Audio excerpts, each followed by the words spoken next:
എല്ലാവർക്കും നമസ്കാരം. കുറേ ദിവസമായി ഞാൻ ഏതെങ്കിലും ഒരു വീഡിയോ ഇട്ടിട്ട് കാറ്റും മഴയൊക്കെ ആയില്ലേ, അതിൻ്റെ ഒരു മടിയൊക്കെ ആയിരുന്നു.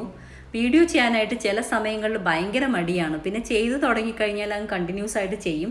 അപ്പോൾ ഇന്ന് ഞാൻ വന്നേക്കുന്ന ഒരു ബ്രേക്ക്ഫാസ്റ്റ് ഡിഷുമായിട്ടാണ്. നമ്മുടെ തനി നാടൻ ചക്കപ്പുട്ടാണ്. മഴയും കാറ്റും ഒക്കെ കഴിഞ്ഞപ്പോഴേക്കും ഒരുപാട് പേർക്ക് നാശനഷ്ടങ്ങൾ ഒരുപാടാണ് ഉണ്ടായത്. ഇവിടെ കാറ്റത്തും മഴയത്തുമൊക്കെ ചക്കയും മാങ്ങയൊക്കെ താഴെ വീഴൊക്കെ ആയിരുന്നു. അപ്പോൾ അങ്ങനെ വീണൊരു ചക്കയാണിത്. അതിനെ ഇന്നെടുത്ത് ബ്രേക്ക്ഫാസ്റ്റ് ഉണ്ടാക്കാമെന്ന് വിചാരിച്ചു. അതിന് വേണ്ടിയിട്ട് ഗോതമ്പ് മാവ് എടുത്തിട്ടുണ്ട്. ചക്കപ്പുട്ടാണ് ഉണ്ടാക്കാൻ പോകുന്നത്.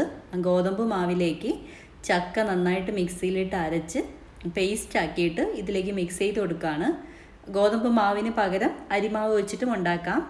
പിന്നെ ഇത് ചക്ക പേസ്റ്റ് ആക്കുന്നതിന് പകരം ചക്ക കട്ട് ചെയ്തിട്ടിട്ടും ചക്കപ്പുട്ടുണ്ടാക്കാം. ഞാനിവിടെ എൻ്റെ മോൻ ചക്ക പീസാക്കിയിട്ട് കഴിഞ്ഞാൽ അവൻ കഴിക്കത്തില്ല. ഇതുപോലെയാണെങ്കിൽ കഴിക്കും. അപ്പോൾ അതുകൊണ്ട് അവന് കഴിക്കാൻ വേണ്ടിയിട്ടാണ് ഞാനിങ്ങനെ പേസ്റ്റ് ആക്കിയിട്ട് മാവ് മിക്സ് ചെയ്യുന്നത്. പിന്നെ മാവ് റെഡിയായോ എന്ന് നോക്കുന്നത്. മാവ് എടുക്കുക, എന്നിട്ട് ഒന്നിങ്ങനെ ഒന്ന് ഉരുട്ടി നോക്കുക. ഉരുട്ടിയുന്ന സമയത്ത് അത് നന്നായി ഉരുണ്ട് വരുന്നുണ്ടെങ്കിൽ അത് കറക്റ്റ് പാകമായി എന്നാണ് അതിൻ്റെ അർത്ഥം. അപ്പോൾ ഇത് കറക്റ്റ് ആയിട്ടുണ്ട്. ഇനി അടുത്ത് നമുക്കിതിനെ പുട്ട് കുറ്റിയിലേക്ക് ഇട്ടിട്ട് അവിച്ചെടുക്കാം. നന്നായിട്ട് തേങ്ങയൊക്കെ ഇട്ട് കൊടുക്കുമ്പോൾ നല്ല ടേസ്റ്റാണ്. ഇത് ട്രൈ ചെയ്തിട്ടില്ലാത്ത ആരെങ്കിലും ഉണ്ടെങ്കിൽ ഒന്ന് ട്രൈ ചെയ്ത് നോക്കണം. നമുക്ക് വേറെ പ്രത്യേകിച്ച് ഇതിൻ്റെ ഒപ്പം കറികളോ ഒന്നും ആവശ്യമില്ല. ചൂടോടുകൂടി കഴിക്കുകയാണെങ്കിൽ ഇത് മാത്രം മതി. പിന്നെ വേണമെങ്കിൽ ഒരു കോമ്പിനേഷനായിട്ട് നമുക്ക് ചക്ക തന്നെ എടുത്തിട്ട് ചക്കയും പുട്ടുമായിട്ട് മിക്സ് ചെയ്തും കഴിക്കും. ഇനി അങ്ങോട്ട് ചക്കയുടെ സീസണല്ലേ, അപ്പോൾ ചക്കയുടെ തന്നെ പല പല ഡിഷസ് നമുക്ക് മാറി മാറിയൊക്കെ ഉണ്ടാക്കി നോക്കാം. അതിലൊരു ഐറ്റം ആയിക്കോട്ടെ ഈ ചക്കപ്പുട്ട്.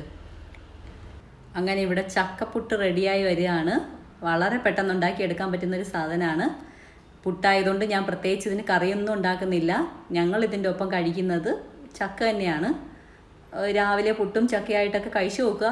നല്ല അടിപൊളി കോമ്പിനേഷനുമാണ്. ഇഷ്ടപ്പെട്ടെങ്കിൽ ലൈക്ക് ചെയ്യാനും ഷെയർ ചെയ്യാനും സബ്സ്ക്രൈബ് ചെയ്യാതെ കാണുന്നവരുണ്ടെങ്കിൽ സബ്സ്ക്രൈബ് ചെയ്യാനും മറന്നു പോകരുത്. അപ്പോൾ എല്ലാവർക്കും നല്ലൊരു ദിവസം ആശംസിക്കുന്നു.